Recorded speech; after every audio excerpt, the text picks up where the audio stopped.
So today we're going to be diving into some more scary content, and we're going to be talking about 1999, the creepypasta. I first read this creepypasta when I was probably a freshman in high school, and it really stuck with me. I don't know what about it is so freaky, but I finally found it again today, and I'm going to share it and read it with you guys. Just a disclaimer, this is not my story. I did not write this. This is from creepypasta on the internet. I'm just going to be sharing it. So let's dive into part 1. The year is 1999.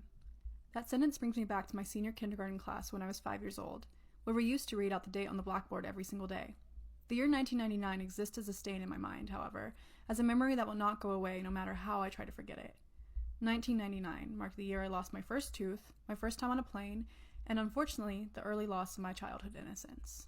That one memory that refuses to be wiped.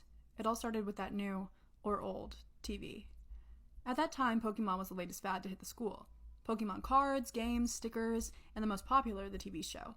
So, of course, every time I came home from school, I would stay glued to the TV until Pokemon came on at 5. The only problem was that my dad watched the news at 5:30, and Pokemon episodes were back-to-back, which meant I had to miss an episode every day. Something I whined on and on about. My dad got tired of hearing me complain every day, and that must be why he went and bought another TV. My dad put the TV he bought in my room. Unfortunately, it was just an old small boob tube with rabbit ears even. It also only had 20 channels available, not including the channel Pokemon was on. I recall I didn't care though. I was just thrilled I had my own TV in my room. After surfing through the channels, I came to the conclusion that only channel 2, TVO Kids, was worth watching, so I watched that for a while. It wasn't for another few months until I discovered channel 21. One day in April, I was flipping through the channels trying to see if Pokemon was on. I pressed channel 21 to the remote, hoping there were more channels, and to my delight, there was. My dad was surprised too, but he let me watch it because it seemed to have a kids program on. The channel was called Calden Local 21, and later I found out it was indeed broadcasted from the very town of Calden, Ontario, a town very close to my own city. The shows I saw on Calden Local 21 looked poorly made, and I never understood what was going on in them half the time. However, as I grew up, every time I thought of that channel, I realized more and more how messed up the shows were, and I had to ask myself, what the fuck was I watching? The following is a list of shows and episodes I remember seeing on Calden Local 21. How I remember such detail even disturbs me, but I guess things like this stand out in your mind for a while. The channel only ran a few shows, probably because it was only operational between 4 p.m. and 9 p.m. And that is the first part of 1999. Peace out. I'll give you guys a little bonus.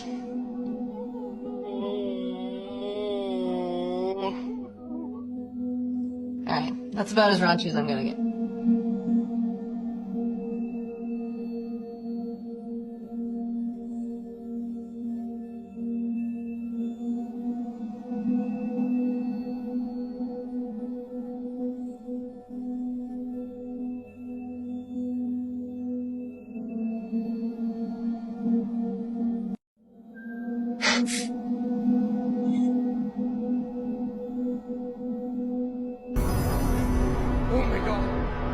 Hey guys, lunch is ready.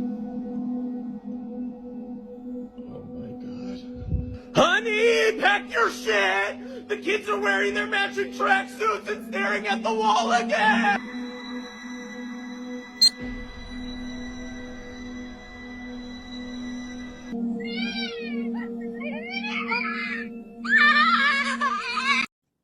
I just had the worst, most awkward, terrible Tinder date of my life, and I just need to talk about it real quick because this is insane. So I started talking to this guy literally today. We matched on Tinder today, and he was messaging me and was pretty adamant. I didn't answer him at first, and then he messaged me again. So I was like, whatever, I'll give him a chance. Sure. So he's messaging me and basically is add me on Snapchat. I deleted my Snapchat and my Instagram. Long story, but I basically was I don't have Snapchat. You can text me. So I gave him my number and he starts texting me. And basically off the bat, he's I really want to see you. What are you doing later? Let's go to the movies. Let's go on a date. And he seemed so nice. He was so cute.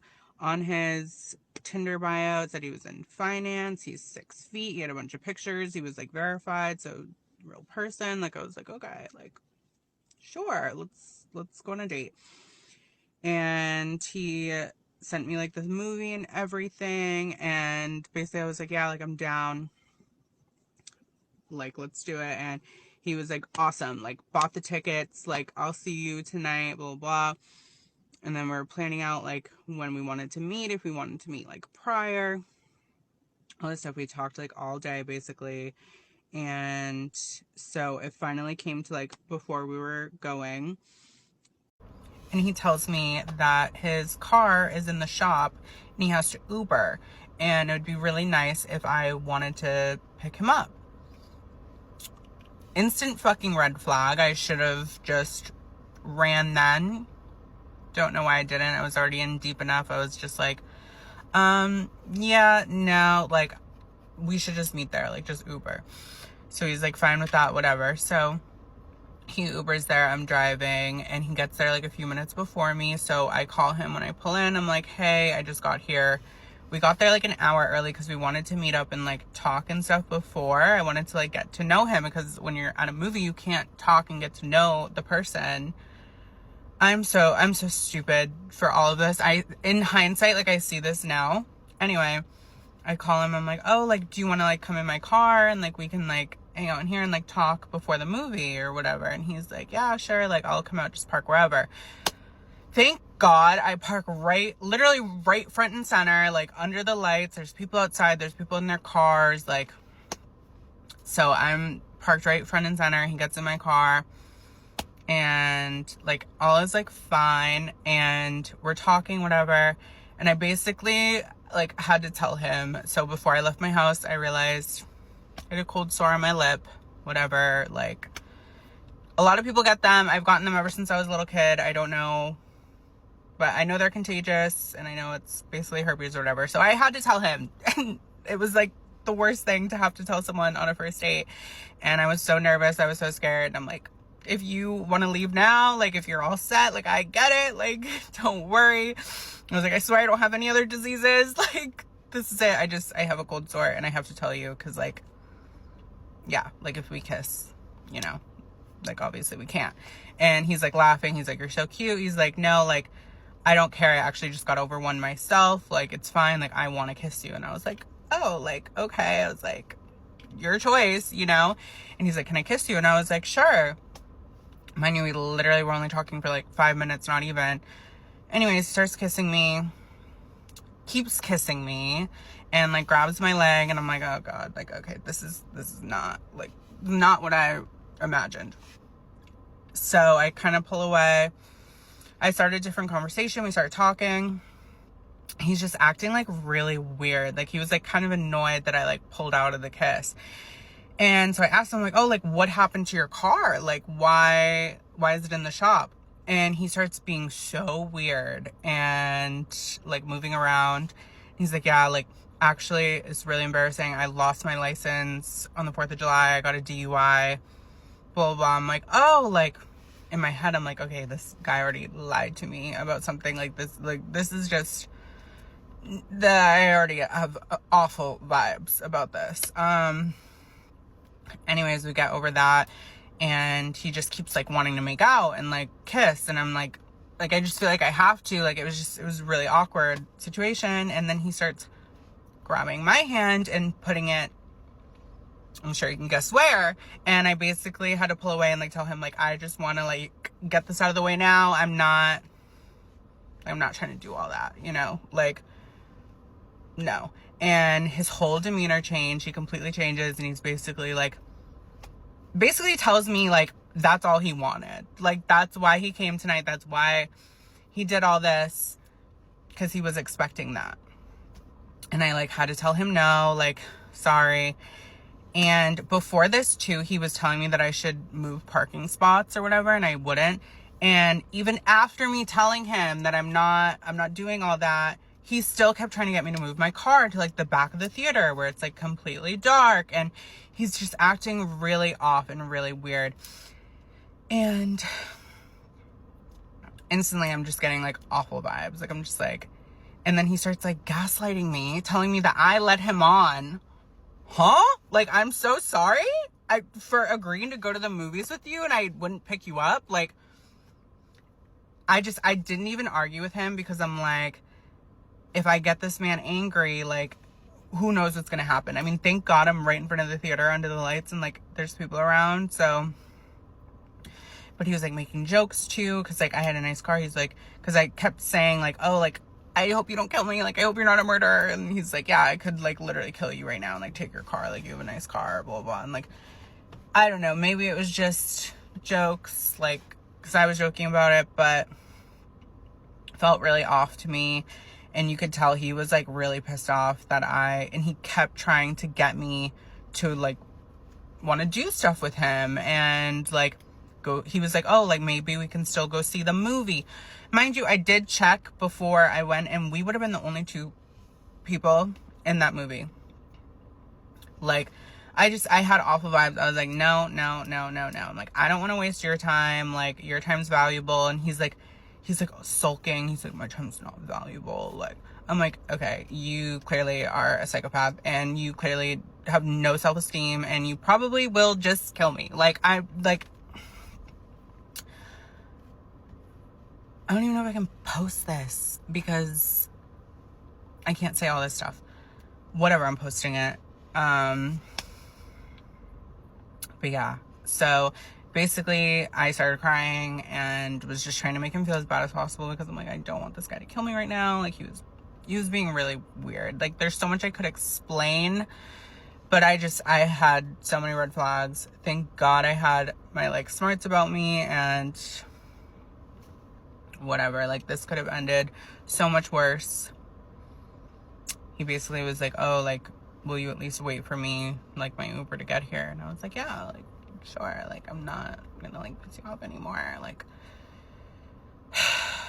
his Uber got there, and, like, whatever, he's gone. I'm low-key kind of scared. I'm like, is there a tracker in my car? Is there something? Like, I don't know.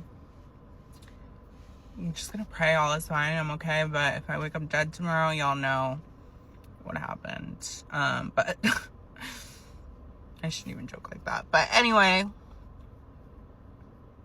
I'm never going on another date again, and that's just that. Sorry, he ruined it for everyone. Okay, good night, bye. I'm happy to be alive. Okay, I just got into the algorithm of people sharing their kind of spooky, scary stories while hiking, or a lot of Appalachia stories. This is not Appalachia, but about 3 years ago near Idaho Springs, in, I want to say, February, March, maybe April. I'm somewhere in that time frame where there's still snow. My friend and I drove up to Hell's Hole Trail, and we couldn't get far because there was so much snow. We're in a Jeep. We park on the side. We're going to snowshoe up and snowshoe as much of the trail as we could. And as we start to go up with 4 dogs, big dogs, we're walking up the trail, and there is a pickup truck sideways blocking the road. And there's a man there clearly stuck in the snow. We're like, okay, that happens. He's not afraid of the dogs, and the dogs are taught to ignore people unless, like, otherwise told. So the dogs kind of all surround him. We're like, everything okay? And he is wearing what looked to be like fishing waders around him, and then like a bright yellow shirt. Pickup truck plates, I want to say, were, I'm gonna forget, but the plates did not match the place he told us he was from. It was a different state, and it was not Colorado. And we're on the trail, and he's like, yeah, my car's stuck. And we're like, I mean, we can try to help push it if you want. And there's like a kind of like a cliff edge and like trees on one side, and the rest is just gravel and covered in snow. So we tried to push it. My friend and I didn't get it very far. And so my friend's like, well, why don't I get in the front seat and I'll try to give it some gas, and you and my friend push. So she gets in the front seat, starts the car, we're pushing, makes a little ways, stuck again. And we're like, you know what? Sorry, like, we obviously can't help you. And he was like, oh, it's okay. I've been camping up there the last few days. My friend's still up there. My friend Connor's still up there, and I was supposed to meet him. And we don't see any other cars. And also, you don't really camp at that time of the year when there's that much snow. I mean, you could, but it was odd. his trunk was filled with a bunch of stuff. He told us he had just gone to a storage unit like auction and he didn't get much. We're like, okay. So he had told us that he tried to chop down a tree branch to use as like a lever system to get the truck out of the snow. And then as we're leaving, my friend was like, the axe was on the front seat, and I instinctively threw it in the back. And she saw like little bags of like what looked to be like women's jewelry, which would kind of match the storage unit situation, but not fully. And she saw a woman's bag and sunglasses or something, and he was by himself. Oh, I'm getting the chills. And so we walk away, and he gets out. The car gets out all of a sudden, and we were just like, something's off. Like, the hair on the back of our neck stood up. We're not that far from the car, so I'm like, I don't think we should go here. Like, he can drive now. So we book it back to the car, and he pulls over and stops us, and he's like, where are you going? I thought you were hiking this. And we were like, actually, too much snow, we're headed out. And he said, where are you going? We're like, don't know yet. But literally run to the car, lock the doors. Oh, he tries to give us these bags of like women's jewelry or whatever he had from the storage unit, and was like, here, like, for your help. And I was like, nope, don't want any of that. Get in the car, lock the doors. And he gets in front of us, and he's driving down the road, and we're going for like 5 minutes. We have no service, key parts.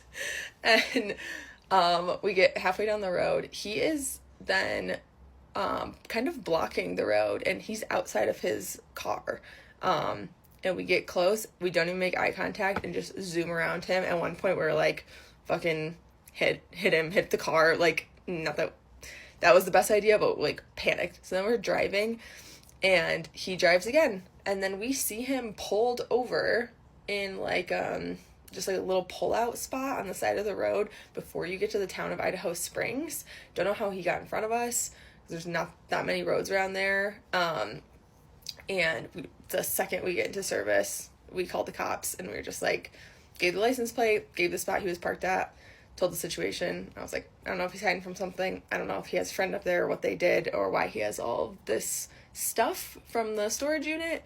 But someone go check on this man. And they did. And I mean, we didn't get a like update or anything, but always still freaks me out. And this was, I think it was like February to April timeframe, 2022. So if anyone saw the same situation, let me know. It's fucking weird. Spooky story. Oh my god. This is reason number 1 as to why you should always be very careful when inviting anyone into your home, even family. So for those of you guys who follow me on here, you already know that my father and I don't have the best relationship. Recently, I found out that he had a baby, so I reached out. We ended up reuniting. I met the baby and decided to invite them over to my house for dinner.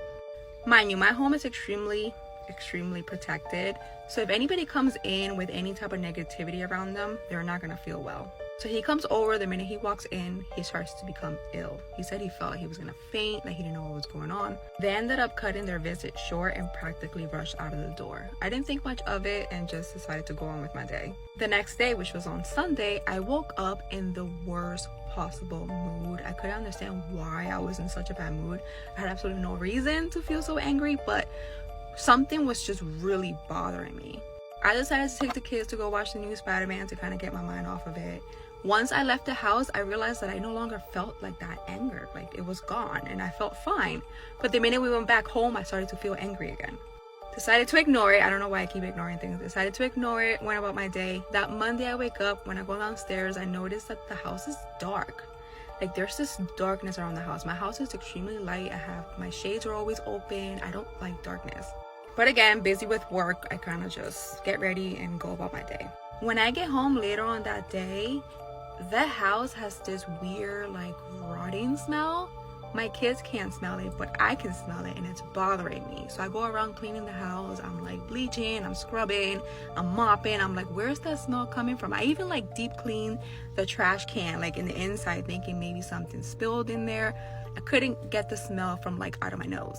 That night I go to bed and I end up waking up at exactly 3 a.m. So I'm like, fun, this is fun. I'm like getting chills even thinking about it. My mouth is so freaking dry. I go downstairs to get something to drink. When I go downstairs, I notice that the basement door is open. I never leave that door open. So I shut it, grabbed the water, and went back to my room. The minute I lay down, I'm paralyzed. This thing paralyzes me, and it shows itself. I'm like fighting back again. I'm not afraid of any of this stuff because I've been dealing with this stuff my whole life. So I'm pretty much laughing at it, telling it that it has no power, it needs to leave. I start to pray, and it's continuing to like hold me down. At one point, I'm able to break free and I like overpower this thing. I have one of those Stanley cups, the dupe, not the real one. I'm not spending $40 on a cup. Next to my nightstand, and I started to hit it in the head with it. Once I did this, it went away. I say my prayers and go to sleep. I wake up at about 6 a.m. and decide to go downstairs to get my coffee. When I go downstairs into the kitchen, I hear what sounds like something like fumbling in the basement, like something's falling over in the basement. And then I look and realize that the basement door is open. Story time, creepy story time. Let me tell you about it. I moved into this house. I was working night shift, 6 p.m. to 6 a.m. So I didn't usually sleep during the night. But the first night that we slept here, or we were supposed to like sleep here or whatnot, my man had to work, so I was home alone. Keep that in mind. And so I was like, you know what, F it, I don't have anything to do or anything, might as well just try to nap during the night. And so I did. I took a little nap and whatnot, right? Well, that nap was creepy as hell because I was in the house in my dream and it was empty, no furniture, not my bed, not anything. I remember I was entering my room in my dream and then I was like, what the fuck? And then I see a man in a chair. This man had a really nice suit. He had this fedora hat and it was covering his face except for his like mouth where you could see like his smile. Like I'll never forget that smile. And he said, you're going to make a perfect addition to this house. And then I woke up. I told my man that I got a creepy vibe and everything, and ever since then I would hear small things, like really small things, like a cabinet closing or a door closing and everything. And he said, oh, it's nothing, it's probably nothing, blah blah. So I was like, okay, you know what, maybe you're right, maybe I just watched a movie or something, whatever. So carry on, right? Time passes. I've been here for a couple months. It dies down. If you hear small things, it's small things, it's nothing, bang, you carry on, right? Well, then my sister moves in because she had turned 18 and she's like, hey, can I move in? Like, I don't want to stay with her parents. And I said, yeah, sure, whatever. She moves in. She's in the spare bedroom. Her first night, she like comes out. She goes, dude. And I go, what? She's like, I had a fucking weird dream. And I said, what? She's like, some guy with a nice suit. And I was like, hold up. A nice suit? She goes, yeah. And I was like, was he wearing a hat? She goes, yeah.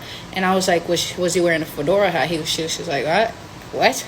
And I had to show her a picture. She goes, yeah, that's it. And everything. And I said, what did he tell you? And she's like, nothing. He stood and looked at me. Like he was, like as if he was observing me and everything. And that in her dream, she noticed that he was just making his rounds through the house and everything. And then I was like, what? And then we were looking up like what generation it could be and everything. Keep in mind, this house is a trailer home, so it's not even that old. I think I have like a 2012 model or something like that. So I was like, but then my sister was like, wait, you're like next to a battlefield, or you're close to a battlefield, you're this and that and everything. Anybody could have easily been traveling and like died on the property. And I was like, yeah, you're right. I was like, let's not think too much in depth about it, it's whatever.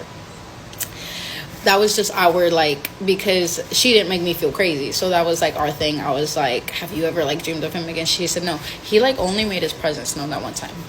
Then fast forward, I have a coworker that came over, we had a couple drinks, blah, blah, blah, and everything, and we were like, you know, chilling and vibing. Then she like tells me that like the next day, she's like, hey dude, not to creep you out, but like I can see things. And I said, oh, bet, cool. Like, so could my mom, because my mom was like very into spiritual stuff. And she was like, no dude, like I for real, like I saw something. And I was like, what'd you see? She goes, there was this man in your laundry room. And I said, oh yeah. She goes, yeah, he's not like bad, but I don't think he's technically good, he's just there. And I was like, what was he wearing? She goes, a really nice suit and a hat. And I said, oh, what kind of hat? And she goes, a fedora hat. And I was like, okay. And I was like, did he tell you anything? She goes, no, it looks like he just creeps around. He looks like he goes and he looks, but now he doesn't enter the bedrooms. And I said, okay. okay. And then I told her about my dream. She goes, oh, that's crazy and everything. And then we just started talking, because then she told me she saw somebody else, which, like, that can be a whole different story.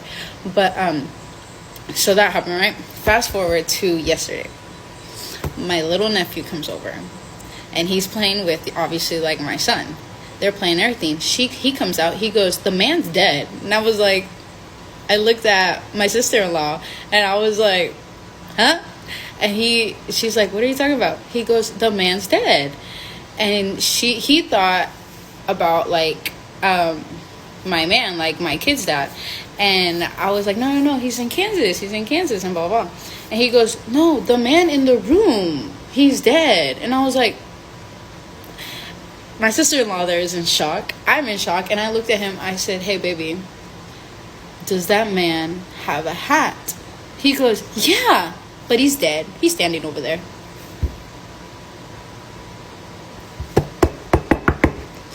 Oh my. I didn't ask anything of it. My sister-in-law looks at me. She goes, what is happening? And I told her about every single occurrence and everything. And I told her, I was like, your son is the only one that has, like, said it straight off the bat and everything. So I don't know who he is. I don't know what he is. But I think he's about to be mad because I'm going to move soon. So yeah, that's my little story time. This teenager was so obsessed with serial killers that she wanted to become one. She idolized and worshipped serial killers so much that at only 18 years old, she wanted to dedicate her life to becoming the most famous and prolific serial killer in all of history. This is a case from Germany, and due to Germany's strict privacy laws, a lot of information from today's case is actually missing, including the true identity of our killer. So we're just gonna call her Sarah. And Sarah, unlike most killers, actually had a pretty good childhood. She seemingly had really loving, supportive parents. She got good grades, she had a lot of friends, and then everything changed when she became a teenager. And you know, a bit of teenage rebellion is normal. Sarah started dressing in darker clothes, listening to heavier music, skipping school from time to time, but things were much darker than that. At only 16 years old, Sarah spread a rumor about herself at school that she was an S worker, like a lady of the night. This wasn't true, but like Sarah's friends started to realize that Sarah was lying all the time. It seemed like she liked to shock people. She liked attention, even if it was negative attention. And actually really quick, because I just realized I forgot to say this in my intro, I know a lot of you guys have been asking me for more or longer content, especially if all of this goes away. So the second episode of Hot on the Case is out right now, and you can find all the platforms where you can find it on my profile. Now back to the case. It was around this time that Sarah got her first ever boyfriend, a boy named Leon, and the relationship was really intense, and Leon actually ended up breaking up with Sarah because he was scared of her, and for good reason, because as soon as he broke up with her, she started planning how she would kill him. At this point, Sarah's interests, her life had gotten so dark and disturbing. Sarah became obsessed with serial killers, and I'm not talking about an interest in true crime or being fascinated with psychology. Sarah worshipped these serial killers. She idolized them. She was crushing on them like some serial killer fangirl, especially Richard Ramirez, the Night Stalker. He was the background on her phone, and also she had posters of him and Ted Bundy covering her bedroom. And at this point, she's 17 years old to early 18 years old, and I'm just wondering what her family, her parents, think about all this. Sarah began fantasizing about becoming a serial killer, but Sarah didn't want to be any serial killer. She wanted to be the most famous and prolific of all time. Sarah wanted to have more victims than any other serial killer in history. And she began Googling how she was going to do that. She literally made a Google search that said,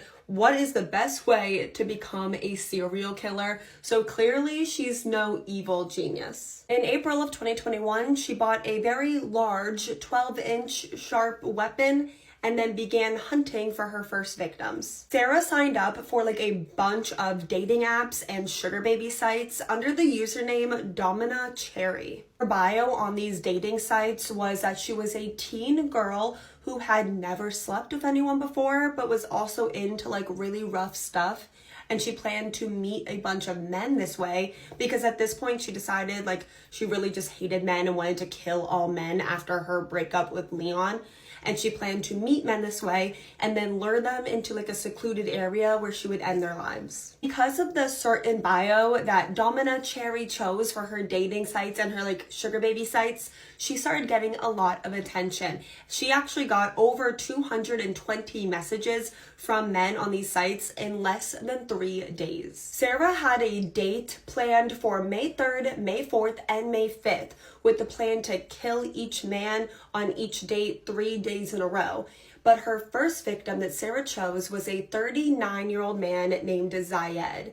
And he messaged her on May 1st, and they planned to meet up that very night. Sarah had already told a handful of her friends about her plans to become this terrible serial killer, but right before she planned to meet up with Zayed, Sarah actually left a voicemail for one of her friends, a girl named Francesca, saying that she was about to kill her first one and to wish her good luck. And I know Sarah is like known for being a liar at this point, but like when Francesca gets that voicemail from Sarah, she doesn't go to the police, she doesn't tell anyone. All Francesca does is make a Google search of her own. Can I get in trouble if I know about a murder? The answer is yes. Zayed picked Sarah up around 8 p.m. and she directed him to a remote cabin that her family owned in the woods that actually did not exist.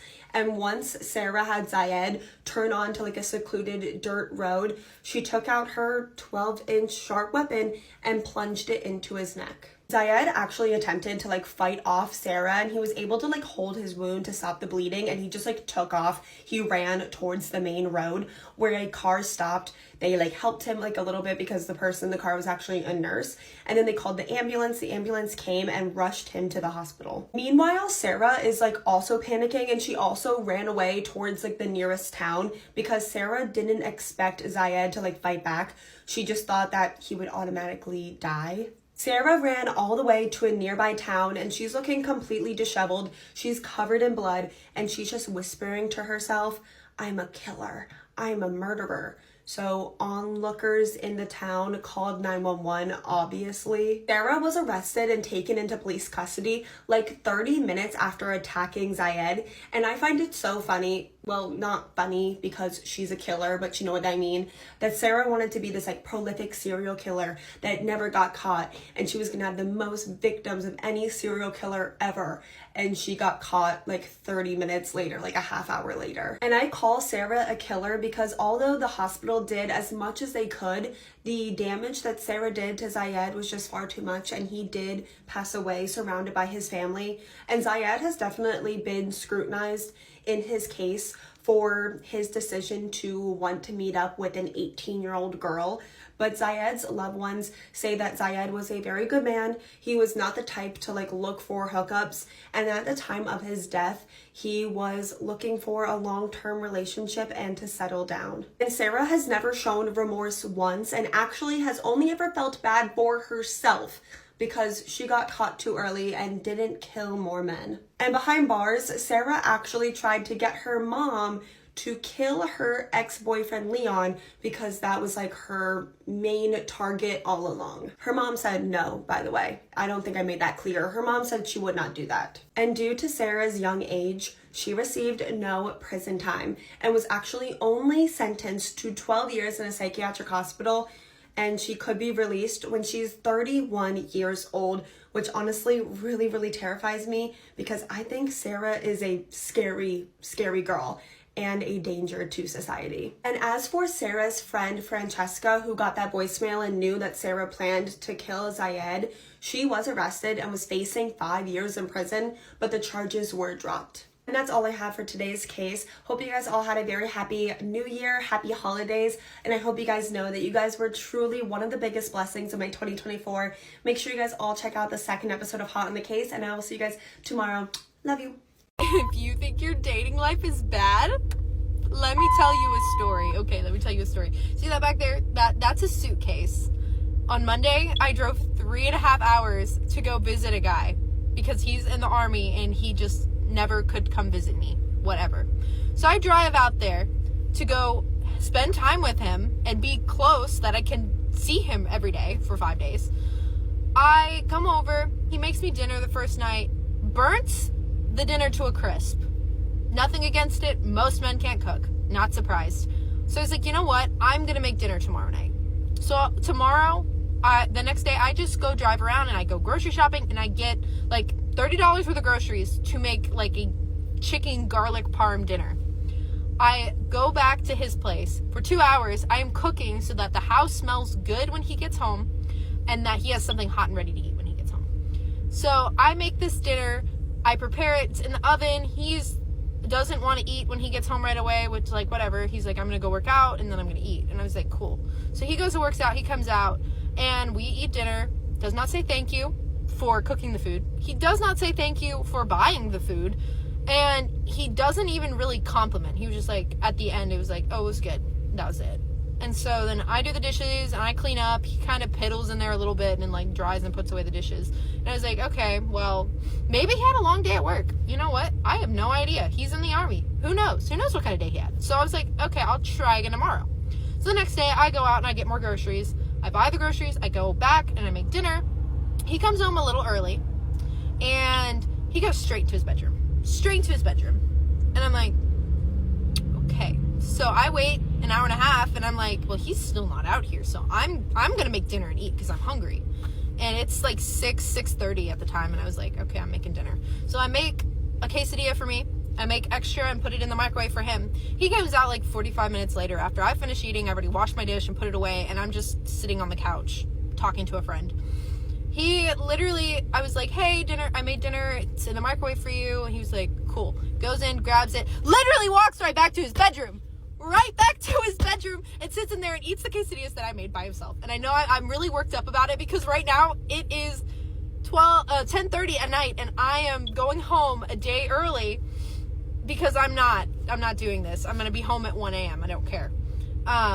So he comes back out and I was like, so what'd you think of it? And he was like, it was good. Tasted like an actual quesadilla. It tasted like an actual quesadilla because it was an actual quesadilla, okay? It was an actual quesadilla. I was like, okay, whatever. It's fine. I'm not making dinner tomorrow night. I'm just not doing it. I'm not spending more money on this ungrateful man. So he comes back from work and he's like, hey, what you been doing? You just been chilling today? I'm like, yep, just been chilling. Calling people back home, they're checking in on me, whatever. And he was like, okay, I didn't know if you made dinner or anything. I'm like, I made dinner. No, I did not.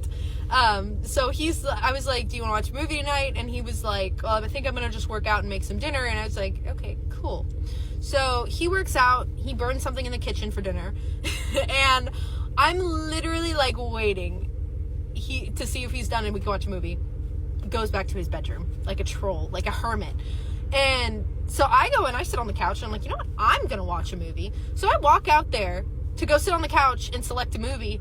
And I hear this man in his bedroom talking to another woman.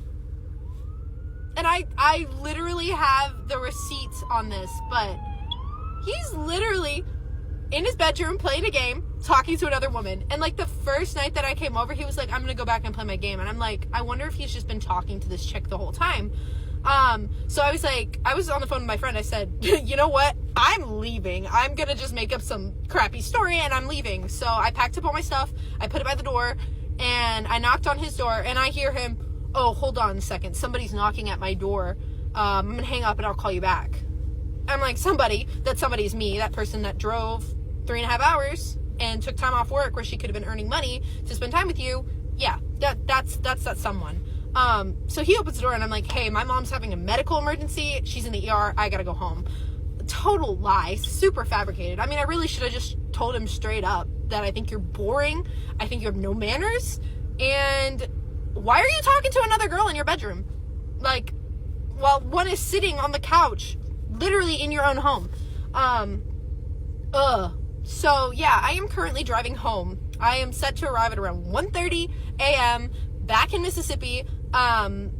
I'm so sick of dating. I'm so sick of dating because I don't know what it is about me, but I just attract the douchiest men, like the douchiest men. And this is terrible.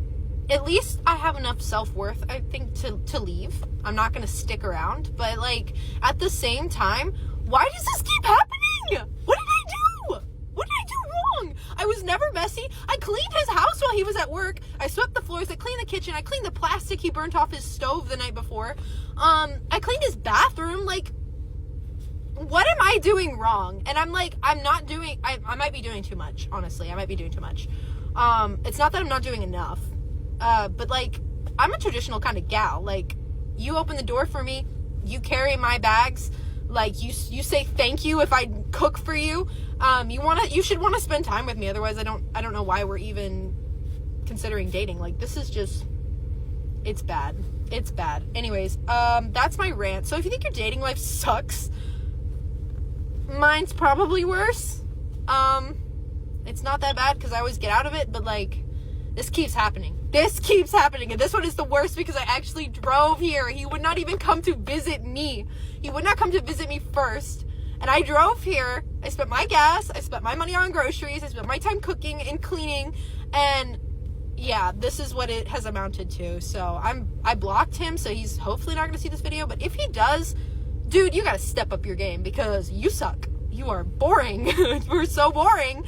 And you need some serious manners, and I don't think you're ready to date because I don't think you know how to treat a woman, or you're just a player and a cheater. So, yeah, I'm disgusted with dating. So the next guy that takes me on a date better impress me, or I might be an old hag that lives by herself with her farm animals. I'm just like, ah! I was literally shaking when I knocked on his door and I was picking up my bag sleeve because I was like so upset. I was like, this is bad. So yeah, that is my fun story. I wish it was fake, but I don't even think I have the creative juices to create something like that in my head. But yeah, dating sucks. I like to play a little game at home called Refrigerator Jenga, where I try to remove something from the very back without moving any of the items cluttered in front of it. And it's fun because if I win, I get my item and I feel proud of myself. And if I lose, I spend 40 minutes cleaning up marinara and broken glass off the floor. I almost got murdered today, and this is what happened. I matched with this guy on Bumble.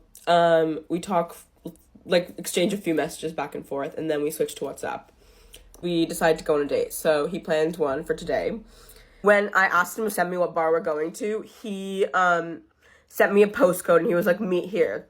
So I googled the postcode, and I put on maps, and it was like flats. There was like a residential street, so I was like, what is this? I don't want to meet here, like, can we just meet at the bar? No, he was like, no, just meet me here, we can walk together. And I was like, can I just please meet you at the bar? And again, he was just like, just meet me here. Obviously, I was still gonna go to the bar. He eventually told me the bar's name. And I am coming, well, I was supposed to be in the office today, so I would have been coming from wherever my office is. And he chose a place that's like an hour away by tube. And it's a Tuesday, so I didn't really want to do that. I was like, that's too far. I don't want to be back late and then end up having to take like a really expensive Uber back to my house. And he was like, it's not far at all. Like, just walk across the bridge and then you can tube. It's one stop, which it wasn't. It would still take me about an hour to get there. So I was like, no, can we just meet somewhere in the middle so that we can both travel? It's not just like, I don't know. It's because he lives in that area that he wanted to do that he chose the bar in. He was adamant on not changing the location. And he was just like, why are you making such a big deal out of it? It's not a big deal. The Uber's not expensive. He like looked up the price. And he was like, it's only £15, which it would not be because from my house to like the bar by Uber would be like probably £30, especially late at night. But there was a bit of back and forth, and then I was like, okay, you know what? Let's just reschedule for a different day because this is obviously like not working, and now we're just like in a bit of a fight, so it's just weird and awkward, and maybe we shouldn't even go on a date. I didn't say that part. But anyways, he was like, well, I can't now because I've had to put my credit card down, and they're gonna charge me if I cancel the reservation because it's less than 24 hours. I went onto the website of the bar and I clicked reserve a table. You did not have to put your credit card down. I could easily fill out, you just have to fill out your name, and that's it. And something told me to reverse image search his pictures, and I used this website. It's called facecheck.id, and it basically is like reverse image search for social profiles and stuff. I put his picture in there, And it comes up with this like fitness gym model based in Germany. I live in London. So I was like, okay. And it had a completely different name. And all the pictures that were on his profile were taken from that person's profile. So at that point, I was like, okay, what the hell? So he wanted to meet me at this random postcode, not the bar. Random postcode, looked like a residential street. I'm assuming it was his place. He was adamant on not changing the location. He specifically wanted to meet there, and he would not meet me halfway. He lied about the credit card, putting it down. And then he's not even real. So I don't know what the intention was. I don't know what would have happened if I went. And it's supposed to be in a few hours. So I obviously have not done anything. I screenshotted the profile, the fitness model's Instagram, and I sent it to him. But now I'm really scared, actually. So I reported him on Bumble. I'm gonna block him on WhatsApp before he even responds, because I don't know what would have happened, but everything is just like alarm bells. And there, I'm pretty sure that would have been the last day that I was seen alive. So yeah, that is how I almost got killed. Cette histoire paranormale, elle est tellement étrange. La femme qui nous raconte cette histoire, elle s'appelle Anna, c'est sur TikTok directement, je la mettrai en bio. Enfin, je vais la taguer en description de la vidéo, vous avez compris. Si vous me voyez regarder devant moi, c'est normal, j'ai pris des notes. Anna commence par nous dire qu'il lui a fallu beaucoup de temps avant de pouvoir raconter cette histoire parce que selon elle, c'est l'une des choses les plus effrayantes, voire traumatisantes qui lui soit jamais arrivée. Donc tout a commencé quand elle et son mari, ils ont emménagé dans leur première maison. Elle nous explique que très vite, des choses étranges ont commencé à se produire, mais il a fallu environ 2 ans pour que tout bascule. La première chose qu'elle a remarqué, c'était dans la cuisine. Tous les matins, en se réveillant, elle constatait que malgré le fait d'avoir soigneusement rangé toutes les chaises qui se trouvaient dans la salle à manger, elle retrouvait toujours une chaise, la même, qui faisait partie de toutes les chaises qui étaient normalement autour de la table. Elle retrouvait du coup toujours la même chaise déplacée. Elle était donc sortie de la table et tournée vers le couloir. Et ce couloir-là, il menait à toutes les chambres de la maison. Elle explique que ça a duré un certain temps jusqu'à ce qu'elle se rende compte qu'en fait ce n'était pas son mari qui faisait ça. Parce que oui, elle de base, elle ramenait tout à une certaine logique. Donc elle, sans trop y réfléchir, elle se disait juste que c'était son mari. Sauf qu'en parlant avec lui au bout d'un moment, parce qu'elle trouvait ça quand même bizarre, ils se rendent compte que l'un comme l'autre, ils s'étaient jeté la faute dessus. Son mari croyait que c'était elle et elle croyait que c'était son mari. Alors que non, c'était aucun des deux. Et là, ça a commencé à me faire peur. Parce qu'elle explique que la nuit, quand elle allait dans ce couloir pour aller dans la cuisine par exemple, elle voyait cette chaise donc tournée vers elle, et des fois, dans le reflet d'une des fenêtres, elle voyait la silhouette d'un homme. Et cet homme, c'était un vieil homme qui avait l'air d'être assis sur cette chaise. Donc elle, peut-être qu'elle mettait ça sur le fait qu'elle était fatiguée, elle se formalisait pas dessus. Juste, limite, elle passait à autre chose, peut-être qu'elle se disait que c'était le soir et que c'était plus son imagination qu'autre chose, mais ça lui arrivait très souvent de voir ça. Sauf qu'un soir, elle ne peut pas le nier, elle était en train de dormir, puis elle s'est réveillée. Enfin, elle explique qu'elle était semi-éveillée, et qu'elle voit une ombre très grande au-dessus de son mari qui le regarde. Elle explique que cette ombre, elle est vraiment très grande, c'est-à-dire environ 2,50 m de haut. Très mince et encore une fois, penchée au-dessus de son mari. Elle pense que c'est une paralysie du sommeil qu'elle a faite, étant semi-éveillée, etc. Et en plus, son mari dormait, donc elle se dit juste, c'était une paralysie du sommeil sûrement. Le lendemain matin, elle lui raconte ce qu'elle a vu. Elle lui dit, et je cite, « J'ai eu la vision la plus folle. Je ne veux pas t'effrayer, mais il y avait quelque chose au-dessus de toi. » Et là, son mari, il s'arrête, il la regarde, il lui dit, « Attends une seconde. Moi-même, j'ai rêvé, la nuit dernière du coup, qu'au beau milieu de la nuit, quand il a ouvert les yeux, il a vu une figure totalement noire qui le fixait. » Là, Anna, elle explique que la coïncidence, elle est énorme, quoi. C'est-à-dire qu'elle est complètement troublée. Quelques mois plus tard, ils étaient assis dans leur salon. Elle explique à ce moment-là que la maison, elle date des années 60 et elle possédait une grande baie vitrée donnant sur leur terrain. Et à ce que j'ai compris, le terrain, il a un énorme jardin devant cette baie vitrée. Et là, elle explique qu'ils entendent des griffures contre la vitre extérieure. Sauf que c'était pas des griffures d'un petit animal et c'était pas non plus les griffures, par exemple, d'un raton laveur. Ils expliquent que c'est pas du tout commun là où ils habitent. Et en plus, même si c'était un animal, ils l'auraient vu directement parce qu'encore une fois, la baie vitrée, elle est grande. Bref, impossible qu'un animal se soit caché et soit en train de griffer. Eux, ils commencent à avoir un peu un malaise, donc ils décident de se lever et d'aller dans leur chambre. Et à peine arrivés dans leur lit et allongés, ils entendent un fracas énorme qui retentit. Le bruit était tellement un bruit sourd qu'ils pensent que c'est leurs 2 immenses bibliothèques, hautes de plus de 2,50 m, qui s'étaient effondrées. C'était des bibliothèques qui étaient pleines d'énormes livres, et des livres qu'ils collectionnaient, comme par exemple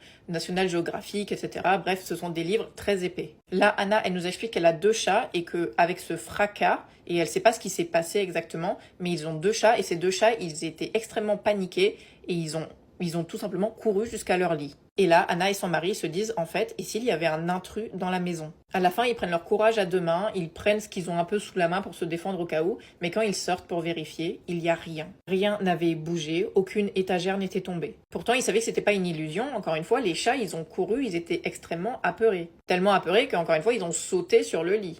À la fin, ils se regardent dans le blanc des yeux, ils peuvent absolument rien y faire, rien n'a bougé. Quelques temps passent et on apprend qu'en fait, pendant que tout ça arrivait, Anna, elle était enceinte, donc elle finit par donner naissance à son bébé. Et même si elle est très occupée étant fraîchement maman, elle explique que les phénomènes étranges ont continué. Donc oui, on a déjà eu les animaux qui ont fait des choses bizarres, mais maintenant on va voir un bébé. Elle explique donc qu'un jour, elle avait sa fille sur ses genoux et elle était en train de la filmer, et le bébé fixait quelque chose derrière elle. Le bébé donc fixait quelque chose, était en train en plus de rigoler et semblait jouer avec une présence invisible. Donc là, Anna, elle regarde un peu son bébé, elle se dit « Ah ok, ben c'est un enfant quoi peut-être qu'il a quelque chose d'imaginaire, elle sait pas. » Et en regardant sur les rushs de la caméra, du coup, enfin de la vidéo, elle distingue très clairement un mouvement blanc en arrière-plan. Au bout d'un moment, c'est limite si Anna, elle n'est pas habituée, entre guillemets. Puis, un mois plus tard, une nuit, elle berçait son enfant dans sa chambre. Encore une fois, elle explique qu'elle est parfaitement éveillée, lucide, etc.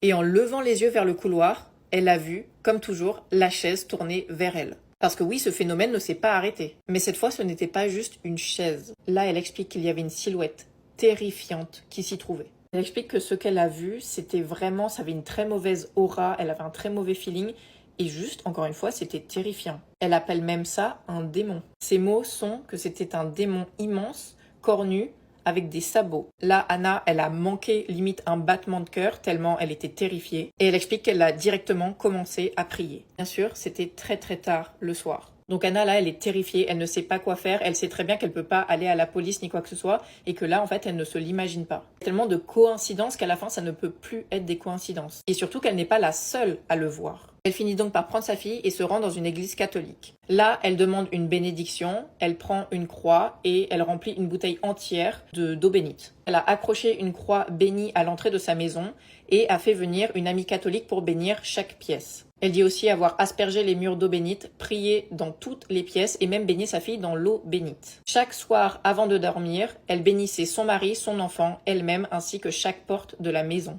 Et à partir de ce moment-là, plus rien ne s'est produit. Les histoires avec cette chaise qui se tournait vers le couloir où étaient toutes les chambres, ça s'est arrêté. Les silhouettes bizarres aussi. Les griffures sur la baie vitrée, bref, tout ça, stop. Et elle raconte que, encore une fois, c'est l'expérience qui l'a le plus terrifiée et traumatisée. Tout simplement parce qu'il n'y a aucune logique derrière. C'est pas expliqué scientifiquement. Et jusqu'à aujourd'hui, elle garde toujours une croix bénite avec elle, suspendue à l'entrée menant aux chambres, peu importe où ils vivent. 82% of CIA agents are men, which is crazy to me because one time I used a guy's public Venmo transaction history and his Twitter likes to figure out that he was also seeing a girl across the country. And I just don't believe a man could do that. You guys want to hear a scary story? It reminds me a lot of Insidious, but it's real. One time when I was babysitting these two girls, talked about them in a video before this, we were going to call the older one Luna and the younger one Aura. That's what I called them last time. I was babysitting and the older one had an imaginary friend that she called Pete. I would always sense weird energy in this house. Disturbing, dark, like not good, friendly Casper the Ghost. And then one time, the oldest Luna at the time was, I want to say she was 3 or 4. And the baby, Aura, was like 6 months old. And I had put Aura down for bed. Put her in her little swaddle, got her all set up. She was snug as a bug, cute, perfect sleeping. And me and Luna were out in the living room because I was like, okay, we can play one game together like before you go to sleep because Aura obviously went to bed a little bit earlier. I think we pulled out like Candyland, some board game, which obviously she doesn't know how to play the ins and outs and the rules because she's 3. But when we were playing, she had another little character and it was Pete's, right? And every time, I swear to God, I would look away, I'd look back and it would move and she'd be like, oh, Pete moved it. And I'm like, okay, Luna, like you obviously moved it, you know? Like she's 3 and I know she's just like, you know, she doesn't know how to play the game. Now I know it was literally this dark spirit that was moving it, but stay with me. I'm like, okay, Luna, sure. And then out of nowhere, we're playing and the TV was on in the background, excuse me. And Luna goes, I love this song. And I'm like listening. I'm like, what song, baby? Like, I don't hear any music. And she said, oh, the song that Pete is singing to me. She said, it's a song that my daddy plays on his guitar because their dad played guitar, I guess. Like, I'd always see the guitar. Sometimes it'd be in the living room or sometimes it'd be in the parents' room, like when I go in there to grab stuff for the kids. It was just like always propped against a wall. And I was like, oh, that's nice. Like, remember what we said about Pete? Because I told her I didn't want her talking to Pete because, again, this felt like a dark energy. And it sucked because every time I was there, I felt like he was sitting in between me and her. Like, he was always, the spirit, Pete, was always hovering. It would never go away. So anyways, I'm like, what's wrong? Blah, blah. And she's like, I'm trying to get her to describe to me again. She's 3. She doesn't really know how to describe it. And she says, no, Pete said he'll play for you. And I said, no, that's okay. Like, want anything to do with it? She said, no, he'll play for you. Just hold on. So I ignore it and we start playing this game again. Just moving little pieces across the board. And all of a sudden I hear the strum of a guitar. Just a solo strum, like an off chord. And I just get chills down my back because at this time the guitar was in the parents' room. I only knew that. I hadn't gone in their room that time, but because I heard it and their door was shut. And Luna jumps up. She's like, oh, I told you, Riley. Like, I told you. Pete said he'd show you the song. It's my favorite song. And I'm terrified. Like, I'm trying so hard to act cool. I don't know how this little girl is not so scared. But I'm just like, oh, okay, hold on. Let me just go look real quick. Because my immediate thought was like, maybe somebody's in the house. Like, a real person. Because that sounded way too real. It literally was just a strum of a guitar. So I go into the parents' room, I turn on all lights, the guitar is just sitting against the wall. Nobody's in the house, I do a sweep, and I'm like really disturbed because every sweep I'm doing, I feel like something is just hovering and following me into every room I'm going into. So I finally sit back down with her, I'm like, okay babe, let's watch like 10 more minutes of the show and then like we're gonna go to bed. When I sat on the couch with her, it was the first time I felt like not super heavy, overpowering energy, and I'm like, whew, okay, like. But anyways, I was like, okay, this feels a little less heavy. Sorry, my dog's drinking water in the background. She's so loud. So I'm like, okay, I can breathe a little bit. And I pick up the baby monitor right next to us. You guys know what's coming. You've seen the scary movies because it literally was just like that. Pick up the baby monitor to check on Aura. And I literally gag when I think about this because it was so terrifying. I see a hand, right next to the baby. She's sleeping, she's swaddling, and it's a creepy hand where the nails are like this long and it's just this black shadowy hand just right next to her. And again, this is the first time I said I felt relieved, like I wasn't being followed. It's because it went in the other room. I freak out. I literally sprinted, ran, busted into Aura's room, woke her up because I came in the door so hot. She was crying and just felt that energy in that room was disgusting. I pick her up, I bring her back out to the living room. I'm like trying to explain to the parents when they come home, like they're gonna think I'm insane of why their kids are still awake. And I'm sitting on the couch with the baby and with Luna, and I forgot to turn off the baby monitor. And I literally hear just disembodied voices coming from the baby monitor. Terrifying, out of nowhere, loud. And I literally just shut the baby monitor off. And the baby ended up falling back asleep in my arms. Luna ended up falling back asleep, and she like fell asleep on me, like her little head was on my shoulder. When the parents came home, I was like, sorry, they're just like so sweet and they just want to sleep out here with me. Because I tried again to, like I've explained this in the other video, but I tried to kind of bring it up to them before, how like something I thought was going on in their house, paranormal, and they looked at me like I was fucking insane. So I knew I wasn't getting anywhere with that. But that was also one of the terrifying times I experienced babysitting for those kids. Get ready with me while I tell you something very scary I went through. Correction, that I went through. Okay, so this story took place in 2016. My parents, they clean offices, and me and my brother, we used to go help them at the time. So it's basically like they go at night when nobody's in the buildings to clean the offices. So I don't want to say exactly where this was, but this building was pretty big. It was a 2-story building, and we would usually separate. So it would be my mom and dad, and then me and my brother. So there was this one specific time where there were some construction workers, and they had to go at night too, so nobody's at the building. So me and my brother, we were in an office, and sometimes the bucket where we throw the trash in gets really full. So I would tell my brother, can you go throw the trash, so I could start taking more trash out because it didn't fit anymore. So I noticed my brother was taking a little longer than he should have, and I was like, okay, let me just leave. So I was like, let me just leave. I'm already done with this office, so let me see where he's at. So this is where it gets really freaking creepy.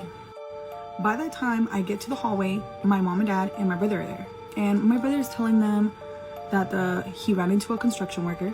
My brother starts telling my dad how the construction worker stopped him and asked him if he's ever heard noises in the building or if he's ever seen anything. My brother then tells him, yeah, we do hear things sometimes, but we just like ignore it, or we just don't pay much attention to it. Although there were times we did hear things and we got scared.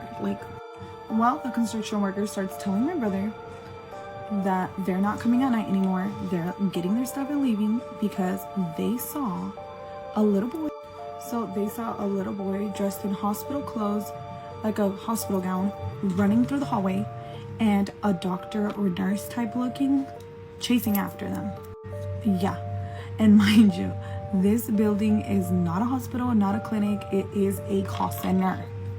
So it was a call center upstairs, and downstairs it was a DR Horton. The DR Horton office was where the construction workers were in.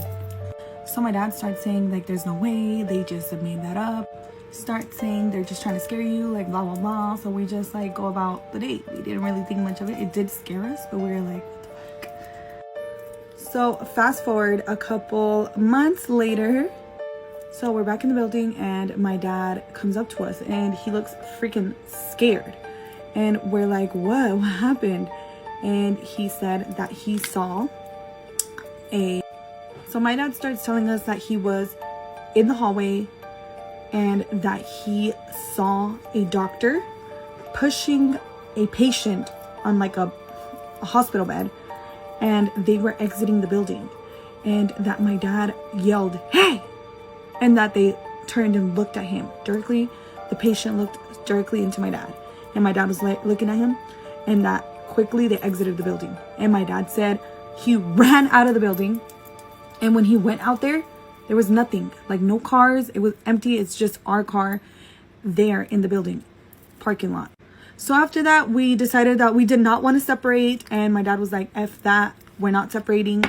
We literally saw what the construction workers said that they saw, except it wasn't a kid, it was like an older guy. So, well, shortly after that happened, we didn't work there long after that, but now, so a couple months from today, we went to go visit that building, but it's completely abandoned. Like, it's just, there's nothing in it. So